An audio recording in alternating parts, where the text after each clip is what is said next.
Good evening student. आज हम discuss कर रहे हैं अपने अनदर टॉपिक को। जिस टॉपिक में हम डिस्कस करेंगे टाइप ऑफ रिसर्च, क्योंकि इससे पहले हमने रिसर्च के नाम, ठीक है, और रिसर्च होती क्या है, इन दोनों टॉपिक को डिस्कस किया था। अब रिसर्च की डेफिनेशन विद एग्जांपल और विद PYQ हम डिस्कस करेंगे। तो चलिए स्टार्ट करते हैं। सबसे पहले हम पढ़ने वाले बेसिक एंड फंडामेंटल रिसर्च को।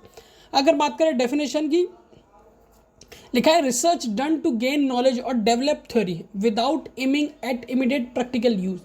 फंडामेंटल और बेसिक रिसर्च सिर्फ इसलिए की जाती है ताकि हम नॉलेज को गेन कर सकें और नई थ्योरी को डेवलप कर सकें।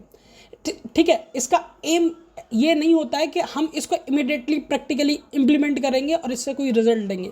अब ये समझिए, बेसिक एंड फंडामेंटल थ्योरी का रिसर्च का यूज सिर्फ नॉलेज को गेन करने के लिए किया जाता है और नई थ्योरी को डेवलप करने के लिए किया जाता है। एग्जाम्पल के तौर पर लिखा है studying how memory work in human brain. ठीक है, हम ये सिर्फ नॉलेज गेन के लिए करते हैं, साइंटिफिक पर्पस के लिए करते हैं, ताकि इसको हम थ्योरी के बेस में प्रूव कर सके। ऐसा नहीं है कि इसको हम प्रैक्टिकल लाइफ में इंप्लीमेंट करते हैं। ठीक है, अब बढ़ते हैं अप्लाइड रिसर्च के पास। अप्लाइड रिसर्च आप नाम से ही समझ रहे होंगे, सिर्फ इस रिसर्च को अप्लाई करने के लिए किया जाता है। आप डेफिनेशन पे आते हैं, research that aim to solve a specific practical problem by using existing theory. पुरानी थ्योरी जो हम ऑलरेडी डेवलप कर चुके हैं, जैसे आप ये समझिए कि फंडामेंटल थ्योरी का इस्तेमाल, फंडामेंटल रिसर्च का इस्तेमाल करके हमने थ्योरी डेवलप कर ली है। अब उस थ्योरी को की हमें अगर ज़रूरत पड़ती है तो हम उसको अप्लाई करके कोई प्रैक्टिकल प्रॉब्लम सॉल्व करेंगे, तो उस रिसर्च को हम कहते हैं अप्लाइड रिसर्च। एग्जाम्पल के तौर पर developing a mobile app to use student improve the memory and focus. मतलब ऐप डेवलप करने से स्टूडेंट मेमोरी और फोकस दोनों का उसका दोनों काफ़ी ज़्यादा इंप्रूव होता है। ठीक है, तो ये रिसर्च अप्लाइड रिसर्च जो पहले से एग्जिस्टिंग थ्योरी होती है उसको अप्लाई करके स्पेसिफिक प्रॉब्लम को सॉल्व करने के लिए की जाती है। चलिए स्टार्ट करते हैं। अब देखते हैं एक्सपेरिमेंटल रिसर्च। एक्सपेरिमेंट रिसर्च आप नाम से ही समझ रहे होंगे, एक्सपेरिमेंट करने के लिए इसका यूज़ किया जाता है। Researcher where the researcher control variable to test cause and effect. आपको ऐसे समझिए एक्सपेरिमेंटल रिसर्च क्या होता है। एक्सपेरिमेंटल रिसर्च सिर्फ इसीलिए किया जाता है ताकि हम कॉज और इफेक्ट में रिलेशन फाइंड आउट कर सकते हैं। एग्जाम्पल के तौर पे कोई बच्चा मैथ की ट्यूशन पढ़ने जा रहा है, अब उस मैथ की ट्यूशन पढ़ने जाना ये कॉज है। ठीक है, अब उस मैथ की ट्यूशन से उसके एग्जाम में कितने नंबर आते हैं, उसका इम्पैक्ट क्या पड़ता है।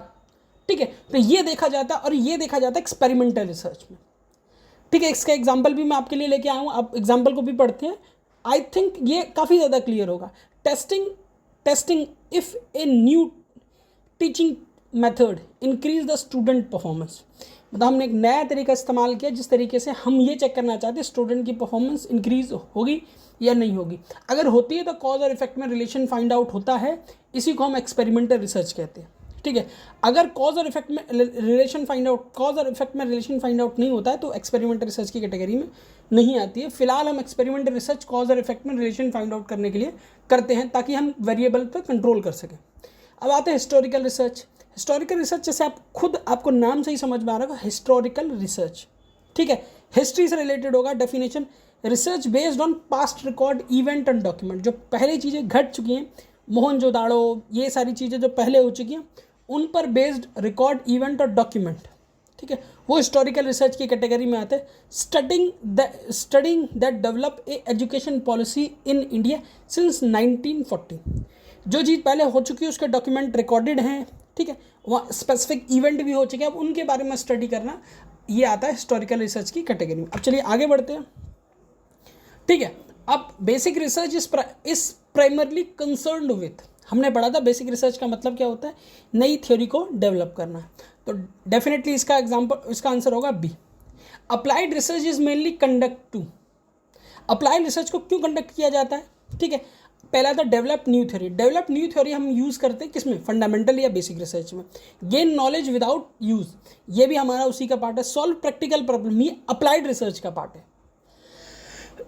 ठीक है, सॉल्व प्रैक्टिकल प्रॉब्लम्स। ठीक है, अब हम आगे बढ़ते हैं। Experimental research primarily involve studying past event, नहीं, ये आपका हिस्टोरिकल रिसर्च का पार्ट है। Observe nature behaviour without intervention. Manipulation variable to study cause and effect, ये आपका एक्सपेरिमेंट रिसर्च का पार्ट है। ठीक है, अब इसके बाद फोर्थ जिसमें लिखा है historical research primarily rely on historical research क्या होता है, किस में रिलाई करती है, laboratory experiment, future prediction, future prediction नहीं होता, लेबोरेटरी एक्सपेरिमेंट भी नहीं होता, फील्ड ऑब्जर्वेशन में नहीं होता, analyse of past record and document. तो हम इसका यूज़ कहाँ करते हैं, एनालाइज पास्ट रिकॉर्ड और डॉक्यूमेंट में।